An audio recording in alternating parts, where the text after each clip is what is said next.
Board Game Boards, a show where we give you the how-to and review of today's top games. I'm Lee. And I'm Tom, and today we're looking at... Mysterium! Mysterium is a cooperative board game where one lost soul and up to 6 psychics must work together to solve a decades-old crime. With the help of the ghost, each player must identify the killer, their weapon, and the location of the murder before time runs out. Now let's join hands and close our eyes. Oh, Spirit, please tell us.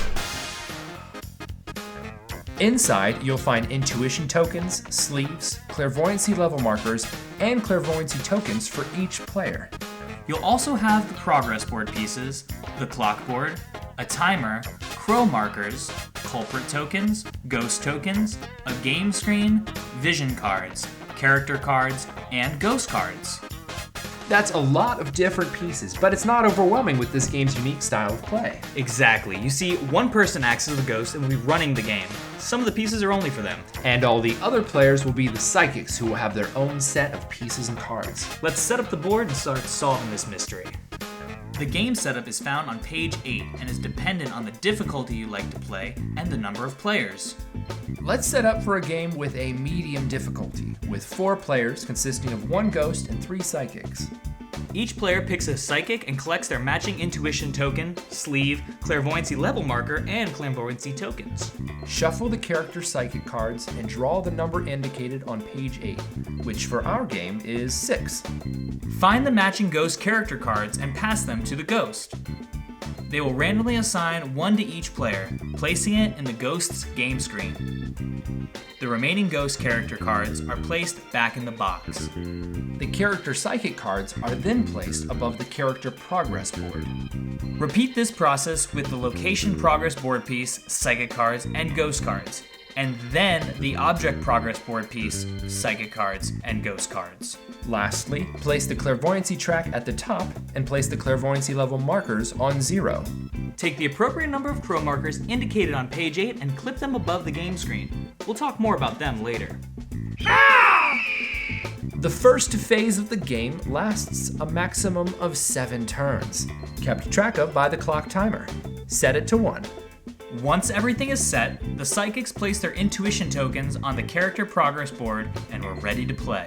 In this first phase, the ghost is trying to indicate who each player's killer is. They do this by giving the psychics vision cards. The ghost draws a hand of 7 and then chooses to give a player 1 or more of them. Then the ghost draws to get back to a hand of 7. The game says you can use these ghost tokens to keep track of who has gotten cards. We think it's kind of unnecessary, but check out the rulebook for further details if you're someone with a terrible memory. And things like this are always a nice touch for new players and those who forget quickly. It's the joke for pandemic! Let's say I have the governess character.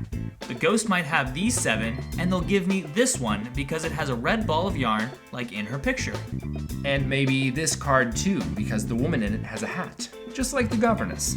If you're the ghost and you don't have any good vision cards, you can always use a crow. When one is used, you discard your hand, draw a whole new hand, and place the crow on your game screen. You get 1 per turn on easy, 3 per game on medium, and only 1 per game on hard. When all the psychics have their vision cards, the ghost flips the sand timer. And they have this time to interpret their visions. They are welcome to help each other.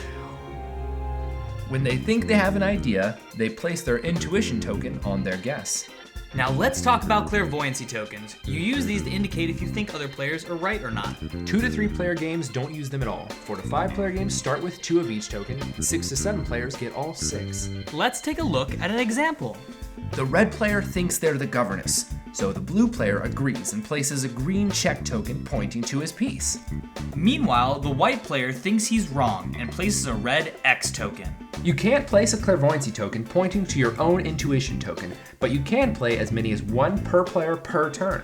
Once used, they are discarded and placed in front of the clock until the beginning of the 4th turn. Each correct clairvoyancy token moves that player's clairvoyancy level marker forward 1 space. Incorrect tokens don't do anything.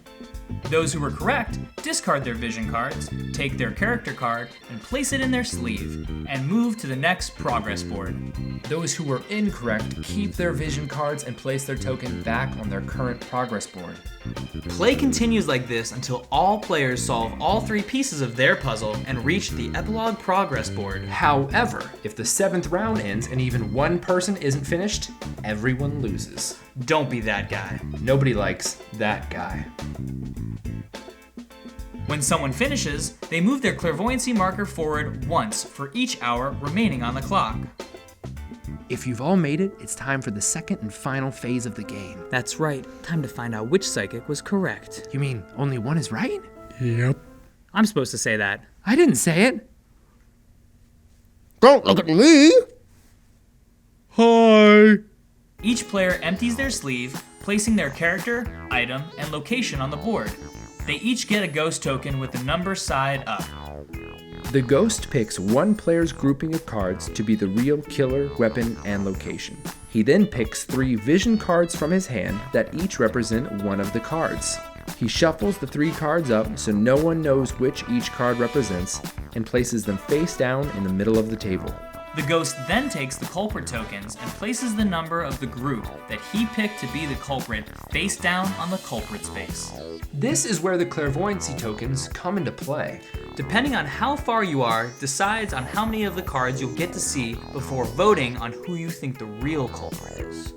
If you had 0 to 4, you see the first card and then vote by placing the numbered side of the clairvoyancy token matching the number of who you think the culprit is in your envelope and placing it in the center. If you had 5 or 6, you get to see the second card before voting. And if you had 7 or more, you get to see all 3 cards before voting.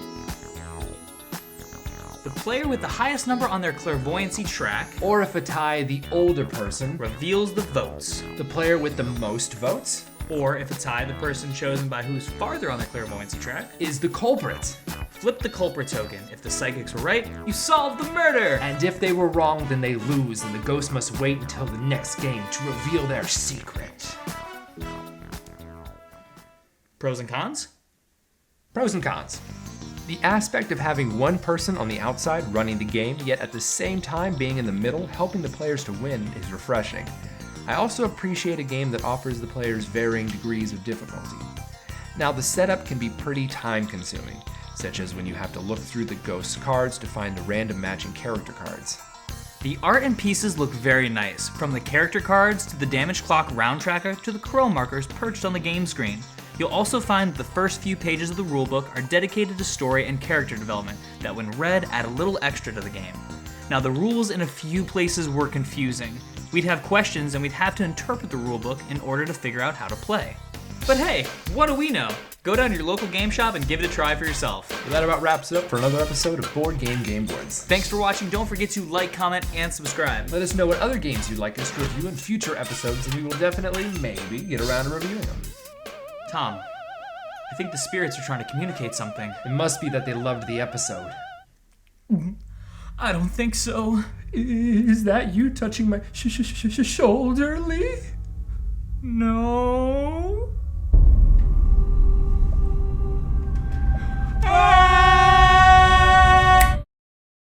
After drawing an omen card, that player must roll 6 dice. And if the number is lower than the number of omen cards drawn, then the haunt begins. The number of omens is tracked on this nifty little tracker.